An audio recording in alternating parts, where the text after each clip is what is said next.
Prompting for content creation. So మనం content క్రియేషన్లో ప్రాంప్ట్స్ని ఎలా use చేస్తే మనకి కంటెంట్ క్రియేషన్ అనేది బాగా చేయగలుగుతాము, ఇంకా ఐడియాస్ ఎలా వస్తాయి అనేది ఈ వీడియోలో డిస్కస్ చేద్దాం. సో ఎవరైతే ఇంట్రెస్ట్ ఉన్నారో కంటెంట్ క్రియేషన్లో లాస్ట్ వరకు అయితే వీడియో చూడండి, మీకు క్లారిటీ అయితే వస్తుంది.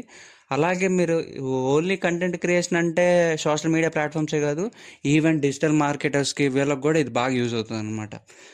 So AI in content creation the game changer. ఇది వచ్చిన తర్వాత చాలామంది కంటెంట్ క్రియేటర్స్ అనేవాళ్ళు కొత్తగా గ్రో అవుతున్నారు. ఎందుకంటే ఇదివరకు కంటెంట్ క్రియేషన్ అంటే దానికి ఐడియాస్కి ఒక మనిషి ఉండాలి, అది ఈ కంటెంట్గా రాయడానికి ఒక మనిషి ఉండాలి, అలాగే వాటిని ఇంప్లిమెంట్ చేసి చక్కగా చూపించడానికి ఒక మనిషి ఉండాలి. ఇలా చాలా వర్క్ ఉండేది. బట్ ఇదేం చేసిందంటే చాలా ఈజీ చేసేసింది. ఎలాగంటే ఇక్కడ చూడండి, why AI matters now. AI tools like ChatGPT, Claude and Gemini can generate ideas, write copy and refine content in seconds. So మనకి ఓన్లీ ఏదో సోషల్ మీడియా కంటెంట్ అనే కాదు, ఈవెన్ మన అసైన్మెంట్స్ లేదంటే ఏదైనా ప్రాజెక్ట్ వర్క్స్, వీటికి కూడా మన కంటెంట్ని జస్ట్ రా డేటా ఇచ్చినా కానీ అది మనకి కొన్ని థౌజండ్స్ ఆఫ్ వాట్సాప్ కంటెంట్ అనేది ఇచ్చేసేస్తుంది. అంత లెవెల్లో ఉందన్నమాట. అందుకనే ఎక్కువగా వీటిని వాడుతున్నారు కంటెంట్ క్రియేషన్కి. సో ప్రాంప్ట్ ఎఫెక్టివ్గా ఉన్నప్పుడు మన కంటెంట్ కూడా అంత ఎఫెక్టివ్గా ఉంటుంది అనమాట. Good prompting transforms generic outputs into targeted engaging content that resonates with your audience. So ఎవరైతే ఆడియన్స్ని టార్గెట్ చేయాలనుకుంటున్నారో దానికి పర్టికులర్గా మెన్షన్ చేసి ఈ ఏజ్ గ్రూప్ వాళ్ళు అని చెప్పేసి మనం మెన్షన్ చేస్తే ఆ కంటెంట్ క్రియేషన్లో చాలా హెల్ప్ చేస్తుంది అనమాట. Next, prompting for Instagram captions. So Instagram క్యాప్షన్స్కి కూడా మనం ప్రాంప్టింగ్ ఎలా చేయాలి అంటే ఫస్ట్ మన గోల్ ఏంటో తెలుసుకోవాలి, స్పెసిఫిక్ టోన్ ఏంటి, అండ్ ఇమోజెస్ కూడా యాక్ట్ అవుతాయి. So drive engagement, promote A product or business are build awareness. So మనది ఏంటి, గోల్ ఏంటి అనేది, మనం ఏం చేద్దాం అనుకుంటున్నాం అనేది మెన్షన్ చేయాలి.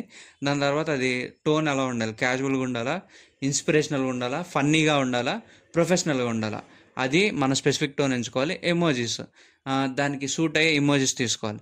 ఎగ్జాంపుల్ ప్రాంప్ట్ చూడండి, right and Instagram caption for a coffee shop photo, casual tone including 3 hashtags and 2 emojis, make it welcoming and cosy. So మనం ఇన్స్టాగ్రామ్లో ఏదైనా ఫోటో అప్లోడ్ చేసినప్పుడు ఇలాంటి దాన్ని మనం యూస్ చేసుకోవచ్చు అనమాట. ఇలా next, prompting for YouTube titles and descriptions.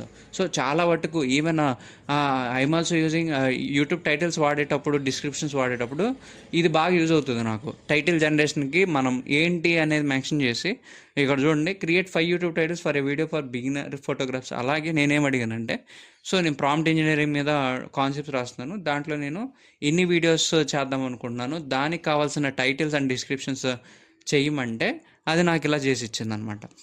So description draft కూడా అలాగే ఉంటుంది. Tags and keywords, optimizer keywords ఉండాలి. ఎందుకంటే యూట్యూబ్ ఆల్గరిథంలో ఒక హ్యాష్ ట్యాగ్ మీద కొన్ని సెవరల్ నెంబర్ ఆఫ్ వీడియోస్ ఉంటాయి. దాంట్లో మనకి రీచ్ రావాలనుకుంటే కొన్ని SEO and search engine optimization అనేది కూడా ఉండాలన్నమాట. Next, so prompting for blog ideas. So కొంతమంది బ్లాగ్స్ అనేవి పెడతా ఉంటారు కదా కొన్ని ప్లాట్ఫామ్స్లో, ఆ బ్లాగ్స్ రాయడానికి కూడా మనకి ఈ ప్రాంప్టింగ్ అనేది బాగా యూజ్ అవుతుంది అనమాట. సో ఇక్కడ చూడండి, ask AI to create content pillars and sub topics for comprehensive coverage. Example చూసుకుంటే బ్లాగ్ పోస్ట్ ఐడియాస్ని అది మనం ఒక ఫ్యాషన్ రిలేటెడ్ అవ్వచ్చు, కుకింగ్ రిలేటెడ్ అవ్వచ్చు, లేదా టెక్ రిలేటెడ్ అవ్వచ్చు. ఇలా దాని గురించి బ్లాగ్స్ ఏమైనా రాయాలంటే ఆ టాపిక్ గురించి మనం జస్ట్ ఇన్పుట్ ఇస్తే దాన్ని బట్టి అది జనరేట్ చేసేస్తుంది అనమాట blog. Next, prompting for script writing.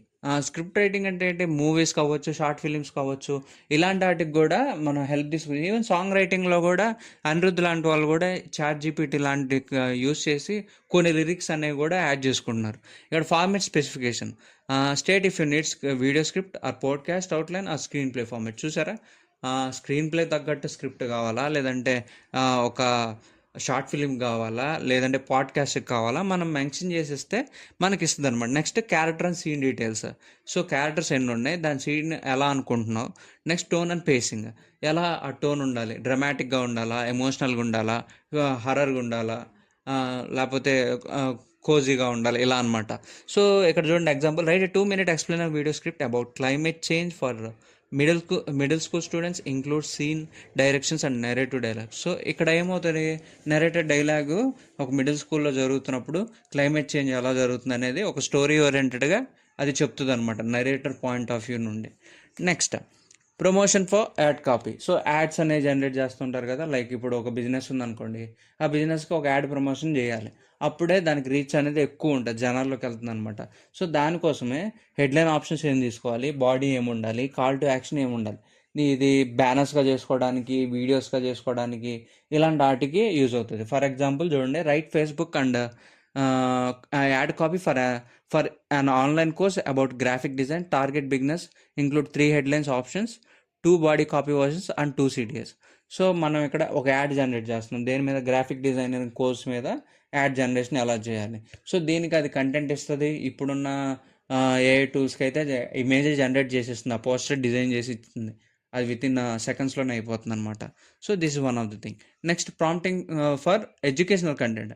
So ఇప్పుడు ఈవెన్ నేను కూడా ఇది చేసేటప్పుడు ఆ లెసన్స్ వాటిని సెగ్రిగేట్ చేసుకుంటాను కూడా ఇది చాలా హెల్ప్ చేసింది. అంటే నా మోటివేట్ అనేది దానికి ఎక్స్ప్లెయిన్ చేశాను.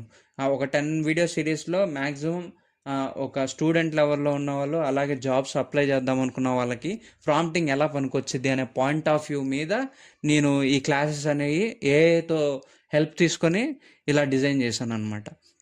సో ఇక్కడ లెసన్ ప్లానింగ్ ఉంటుంది, ఆబ్జెక్టివ్స్ అవుట్కమ్స్ ఏంటో తెలియాలి, structured lesson plans with activities తెలియాలి, డిస్కషన్స్ క్వశ్చన్స్ కూడా అడిగితే దానికి ఆన్సర్స్ ఇచ్చేటట్టుగా అసెస్మెంట్స్ ఉండాలి, అలా కంటెంట్ స్పెసిఫికేషన్. సో ఇట్లా కూడా మనం తీసుకోవచ్చు. ఇక్కడ చూడండి, create 45-minute lesson plan about photosynthesis for 5th grade student, include objective, materials, step by step activities and quiz. So ఇక్కడే మనం అన్నీ మెన్షన్ చేసాం కాబట్టి దానికి తగ్గట్టుగా మన కంటెంట్ అనేది రిలీజ్ చేస్తాం అనమాట. ఇది one type of content for educational purposes. So prompting for creative variations. So style variations ఉంటాయి, ఫార్మేట్ ఆప్షన్స్, పర్స్పెక్టివ్ షిఫ్ట్స్ ఉంటాయి. ఇక్కడ చూడండి, స్టైల్ వేరియేషన్స్లో కంటెంట్ అనేది ఫార్మల్గానా, క్యాజువల్గానా, పోయటిక్గానా, టెక్నికల్గానా, ఇలా మనం మెన్షన్ చేసుకొని చేయొచ్చు. దాని తర్వాత అవుట్పుట్స్ అనేవి లిస్ట్లో రావాలా, టేబుల్స్లో రావాలా, పారాగ్రాఫ్సా, బుల్లెట్ పాయింట్సా, ఈవెన్ పర్స్పెక్టివ్ షిఫ్ట్స్. అంటే ఇప్పుడు నా పర్స్పెక్టివ్ ఒకటి ఉంటుంది, మీ పర్స్పెక్టివ్ ఒకటి ఉంటుంది, అలా అన్ని పర్స్పెక్టివ్ కూడా యూజ్ అయ్యేటట్టుగా కంటెంట్ అనేది ఉండాలి. Next example, rewrite this product description in 3 differences, professional, friendly and humorous. So అంటే మనం 3 విధాలుగా పోస్ట్ చేద్దాము, 3 types ఆఫ్ ఆడియన్స్ తీసుకురావాలంటే ఇలాంటివి యూజ్ చేసుకున్నాం అనుకో, మనకి ఈజీ అయిపోద్ది అనమాట. So guiding tone, style and audience. So ఎలా టోన్, ఈ స్టైల్, ఆడియన్స్ని ఎలా అట్రాక్ట్ చేయాలంటే, అసలు మన ఆడియన్స్ ఎవరు మెయిన్గా. ఇప్పుడు ఇంజనీర్స్ కాంపస్ అంటే మెయిన్గా ఎవరు ఉంటారు, స్టూడెంట్స్ ఉంటారు, దాని తర్వాత ఎవరు ఉంటారు, జాబ్స్కి అప్లై చేసే వాళ్ళు ఉంటారు, అలాగే ఈవెన్ ఎక్స్పీరియన్స్డ్ కూడా ఏదన్నా వాళ్ళ స్కిల్ డెవలప్ చేసుకోవాలంటే ఉంటారు. ఇలాంటి కేటగిరీకి అంటే మ్యాక్సిమం ఎంత నుండి వేసుకోవచ్చు, ఒక 18 years నుండి ఒక 35 years వరకు ఉన్న జోన్లో ఉన్న ఆడియన్స్ని నేను ఎక్కువ టార్గెట్ చేసుకొని చేయాలి, అలా అనమాట.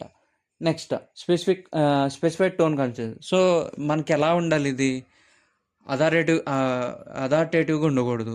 ఎలా ఉండాలి, ఎక్స్ప్లెనేటివ్గా ఉండాలి, అంటే ఎక్స్ప్లెనేషన్ ఇచ్చేటట్టు ఉండాలి, కొంచెం మోటివేటెడ్గా ఉండాలి, ఇలా ఉండాలి అని చెప్పేసి మనం మెన్షన్ చేస్తే దాని తగ్గట్టు టోన్కి తగ్గట్టు ఉండే కంటెంట్ని ఇస్తుంది. Next set context. సో మెయిన్గా మన కాంటెక్స్ట్ ఏంటి అనేది మెన్షన్ చేయాలి, కొన్ని ఎగ్జాంపుల్స్ ఇవ్వాలి, ఆల్రెడీ ఎస్టాబ్లిష్డ్ ఎగ్జాంపుల్స్ ఉంటే అది ఇస్తే ఇంకా ఈజీ అయిపోతుంది అనమాట కంటెంట్ జనరేషన్కి. ఇలా మనకి కంటెంట్ క్రియేషన్ అనేది ప్రాంప్టింగ్తో చేసుకుంటాం. సో ఎవరికైనా ఇంట్రెస్ట్ ఉంటే కంటెంట్ క్రియేషన్ మీద మీరు ఏఐని ఇలా ప్రాంప్ట్స్ ఇచ్చి వాడుకోవచ్చు అనమాట. సో నెక్స్ట్ వీడియోలో కలుద్దాం. నెక్స్ట్ వీడియో అయితే కోడింగ్ మీద ఉంటుంది. కోడింగ్కి మనం ప్రాంప్టింగ్ ఎలా యూస్ చేసుకోవాలని ఉంటుంది. Don't miss it. Thank you for watching. Please do subscribe.